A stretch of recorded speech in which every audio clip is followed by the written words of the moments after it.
Hello అండి, welcome to my story Alekhya పరిణయం.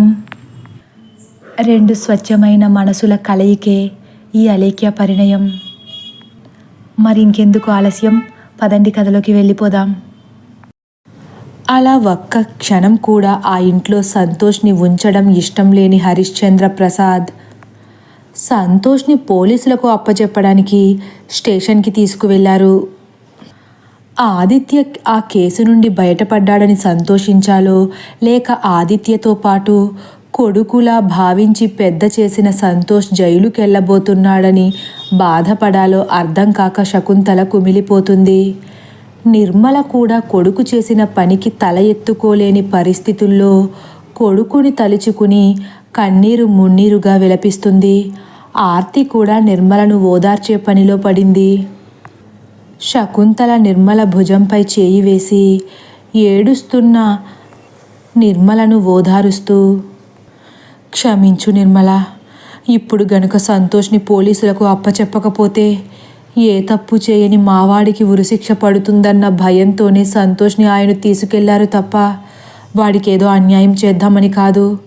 వాడి బుద్ధి గడ్డి తిని ఇలా ప్రవర్తించాడు, కానీ నిజానికి వాడంటే మాకు ఏమాత్రం ద్వేషం లేదు అని అంటుంది. అప్పుడే అరుణ్ హరిశ్చంద్ర ప్రసాద్లు అక్కడికి వస్తారు.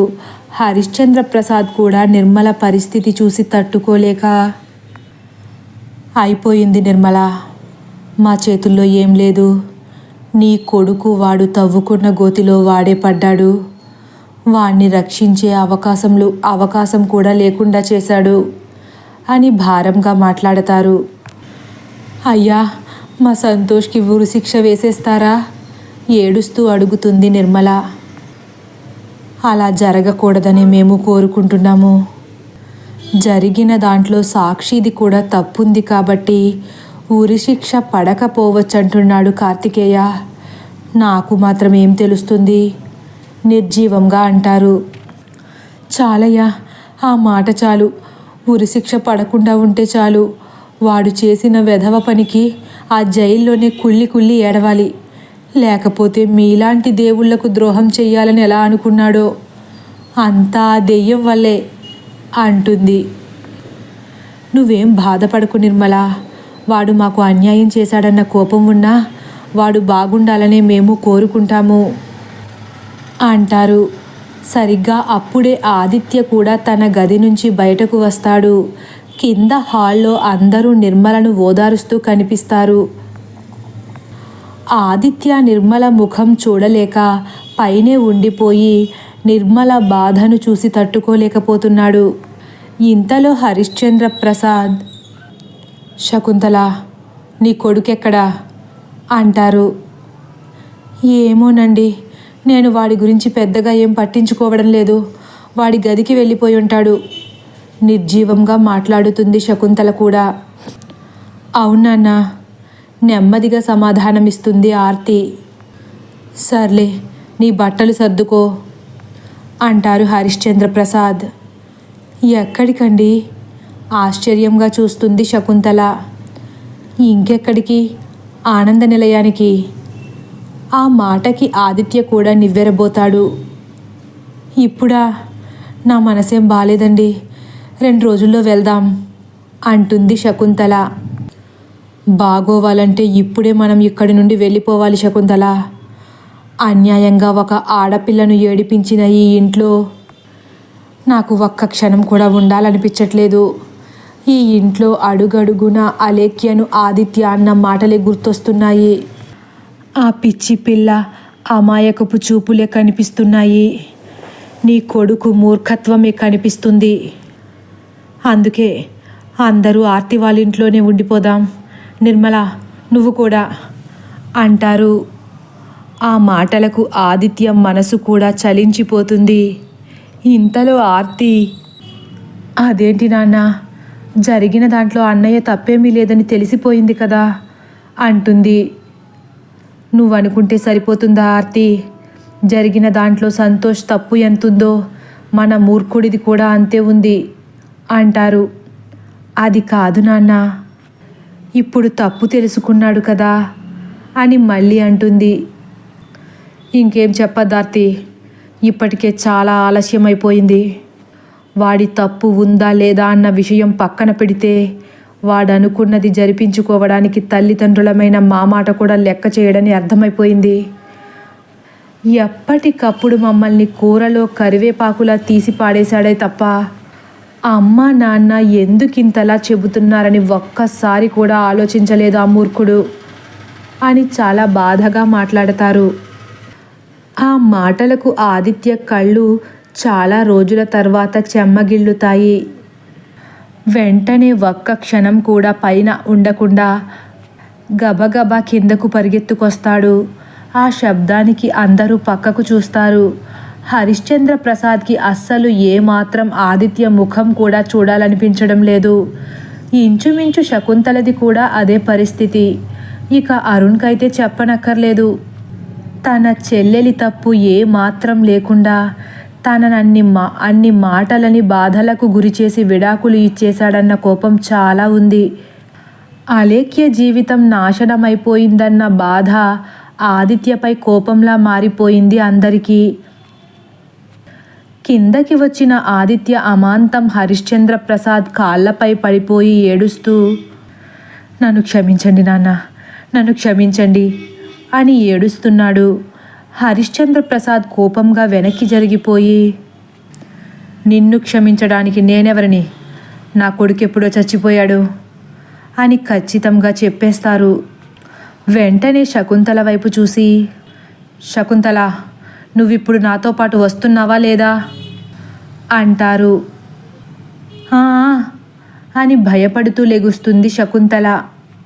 వెంటనే ఆదిత్య పరుగున వచ్చి శకుంతల కాళ్ళపై పడిపోయి, అమ్మా, నువ్వైనా నన్ను క్షమించు అని అడుగుతాడు. ఆదిత్య, లెగు, నా మనసేం బాలేదు, మమ్మల్ని కొన్ని రోజులు ప్రశాంతంగా వదిలేయి. అమ్మా, నీకు కూడా నేను నచ్చట్లేదా? నన్ను వదిలి వెళ్ళొద్దమ్మా, మీరు నాతో పాటే ఉండండి, ఇక్కడే ఉండండి. ఒకవేళ మీకు ఈ ఇంట్లో ఉండడం ఇష్టం లేకపోతే నేను కూడా అక్కడికే వచ్చేస్తాను అంటూ శకుంతల చేతులు పట్టుకుని ఏడుస్తున్నాడు. శకుంతల ఆదిత్య చేతులను వేగంగా విడిపించేసుకుని, వద్దు ఆదిత్య, ఇక నిన్ను భరించే శక్తి మాకు లేదు. నువ్వు చాలా పెద్దవాడివైపోయావు.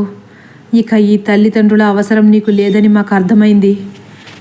ఎలాగైతేనే ఆ దేవుడి దయ వల్ల నువ్వు కేసు నుండి బయటపడ్డావు, మాకది చాలు అని నిర్జీవంగా మాట్లాడుతూ ముఖం పక్కకు తిప్పేసుకుంటుంది. ఆ దేవుడు అలేఖ్య అనే ఒక పిచ్చి పిల్లను వీడికి భార్యగా చేసి ఈరోజు ఈ కేసు నుండి బయటపడేలా చేశాడు అని హరిశ్చంద్ర ప్రసాద్ బాధగా అనేసరికి ఆదిత్య ఒక్కసారే బాధగా చూస్తూ తలదించుకుంటాడు. మళ్ళీ హరిశ్చంద్ర ప్రసాద్, మీ కూతురికి సుమంగళి యోగం ఉంది. మీ కూతుర్ని రేపో మాపో చచ్చిపోయే మా కొడుక్కిచ్చి పెళ్లి చేస్తే వాడు బ్రతికి బట్ట కడతాడని ప్రాధేయపడిన వెంటనే కాదనకుండా వీడికిచ్చి పెళ్లి చేశారు కదా ఆ అమాయకులు. వాళ్ళ వల్లే ఈరోజు వీడు బ్రతికి బట్ట కట్టాడు. వీడు వాళ్ళకి ఎంత అన్యాయం చేసినా చివరికి వాళ్ళ వల్లే వీడికి ఆ నిజం తెలిసింది అంటారు హరిశ్చంద్ర ప్రసాద్. అవునండి, నిజంగా అలేఖ్య వల్లే ఈ నిజం బయటపడినట్లుంది అని శకుంతల అనగానే ఆదిత్య గుండె ఇంకా బరువెక్కిపోయింది. అలేఖ్య పేరు వినపడినప్పుడల్లా అంతులేని విషాదం ఆదిత్య మనసుని కలచివేస్తుంది. కానీ ఇక ఏం చేయలేని పరిస్థితి. తను అలేఖ్య కుటుంబాన్ని అనరాని మాటలని అవమానించిన సంఘటనలన్నీ తలుచుకుని నోట మాట రాదు ఆదిత్యకు. పశ్చాత్తాపంతో కుమిలిపోతున్నాడు. వెంటనే ఆర్తి దగ్గరకు వెళ్ళి, ఆర్తి, నువ్వైనా చెప్పు, ఏదో తెలియక తప్పు చేశాను, అమ్మా నాన్నలను ఇక్కడే ఉండమని చెప్పు అని వెంటనే అరుణ్ దగ్గరకు వెళ్ళి అరుణ్ చేతులు పట్టుకుని జాలిగా చూస్తూ, నన్ను క్షమించండి బావగారు. ఆ సంతోష్ చెప్పిన మాటలు విని ఇప్పటి వరకు మిమ్మల్ని ఎప్పుడూ నా నోటితో బావగారు అని కూడా పిలవలేకపోయాను. నన్ను క్షమించండి. మీరు ఎక్కడికి వెళ్ళకండి, ఇది మీ ఇల్లు. దయచేసి నన్ను క్షమించానని ఒక్క మాట చెప్పండి అని ప్రాధేయపడుతున్నాడు.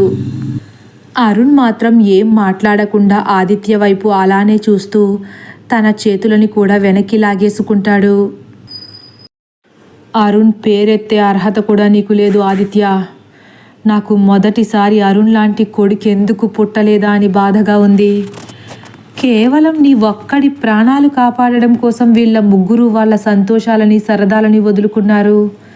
ఈ భూమి మీద ఎవ్వరూ కూడా చేసుకోవడానికి ఇష్టపడని పెళ్ళిళ్ళు చేసుకున్నారు. ఆ విశ్వాసం కూడా నీకు లేకుండా వీళ్ళిద్దరినీ అనరాని మాటలని అవమానించావు అంటారు హరిశ్చంద్ర ప్రసాద్ అరుణ్ భుజంపై గర్వంగా చేయి వేసి.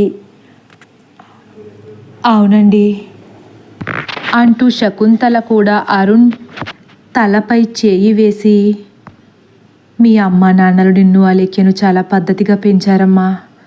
మా వాడు మిమ్మల్ని ఎన్ని మాటలన్నా నువ్విప్పటికీ ఒక్క మాట కూడా ఆదిత్యను అనలేదు. ఆదిత్య నీ చెల్లిని ఎంత హీనంగా చూసినా ఆ కోపాన్ని ఆర్తిపై చూపించి పన్నెత్తి మాట కూడా అనలేదు. నిజంగా మీ సంస్కారానికి మేము తల వంచుతున్నాము అంటుంది శకుంతల కూడా. అయ్యో అత్తయ్య, పెద్దవాళ్ళు మీరు అలా అనకూడదు. పోన్లేండి, ఇప్పటికైనా నా చెల్లెలి ఔన్నత్యం తెలుసుకోవాల్సిన వాళ్ళు తెలుసుకుంటే చాలు. తను బంగారం, తన విలువ వెలకట్టలేనిది. అది తెలుసుకోకుండా ఆదిత్య అనవసరంగా తనని దూరం చేసుకున్నాడు. నిజానికి ఆదిత్య కేసు నుండి బయటపడినప్పటికీ నా దృష్టిలో ఇంకా దురదృష్టవంతుడే. ఎందుకంటే నా చెల్లి వెలకట్టలేని ఒక వజ్రం. అటువంటి తనని ఆదిత్య దూరం చేసుకుని చాలా తప్పు చేసేశాడు అని అరుణ్ కూడా బాధగా మాట్లాడతాడు. అవును అరుణ్, నువ్వు చెప్పింది 100% కరెక్ట్. వీడి మూర్ఖత్వంతో అలేఖ్య లాంటి ఒక మంచి భార్యని కోల్పోయాడు. అన్నయ్య, ఇప్పటికైనా అర్థమైందా నీ మూర్ఖత్వం నిన్ను ఎంత ముంచేసిందో? నిన్ను ప్రేమించని సాక్షి కోసం నిన్ను ద్వేషించే సంతోష్ని నమ్మి నిన్ను ప్రాణానికి ప్రాణంగా ప్రేమించిన అలేఖ్యను దూరం చేసుకున్నావు అని ఆదిత్యతో చెప్పుకొస్తుంది ఆర్తి. వీళ్ళు చెప్పేవన్నీ 100% నిజమని ఆదిత్యకు కూడా అర్థమైంది. అవును ఆర్తి, మొట్టమొదటిసారి అలేఖ్య విషయంలో చాలా పెద్ద తప్పే చేసేశాను అంటూ కంగారుగా, బావగారు ఒక్కసారి తన ఫోన్ నెంబర్ ఇస్తారా అంటాడు. అరుణ్ వింతగా చూస్తూ, ఎవరిది అంటాడు. అలేఖ్యది అంటాడు ఆతురతగా. అరుణ్ ఏం మాట్లాడడు. ఎందుకో అని గట్టిగా కసురుతారు హరిశ్చంద్ర ప్రసాద్. నాన్న కోప్పడకండి, ఒక్కసారి తనకు ఫోన్ చేసి క్షమించమని అడుగుతాను. అంతకు మించి ఇప్పుడు నేను తనకు చేయగలిగింది కూడా ఏమీ లేదు. దీనంగా ప్రాధేయపడినట్లు అడుగుతాడు. అక్కర్లేదు, నువ్వు చేసింది చాలు. అరుణ్, ఆర్తి, మీరిక వెళ్ళండి. మేం కూడా 1 గంటలో వచ్చేస్తాం ఖచ్చితంగా చెప్పేస్తారు హరిశ్చంద్ర ప్రసాద్. అది కాదు నాన్న, ఆదిత్య నీకు దండం పెడతాను, మమ్మల్ని కొన్ని రోజులు మనశ్శాంతిగా వదిలే నాయనా అని శకుంతల ఆదిత్యకు 2 చేతులతో నమస్కరించి ఏడుస్తూ పైకి వెళ్ళిపోతుంది. తదుపరి భాగం కోసం వేచి ఉండండి. ఒకవేళ నా కథ కానీ మీకు నచ్చినట్లయితే లైక్ చేసి సబ్స్క్రైబ్ చేయడం మర్చిపోకండి. Thank you for watching.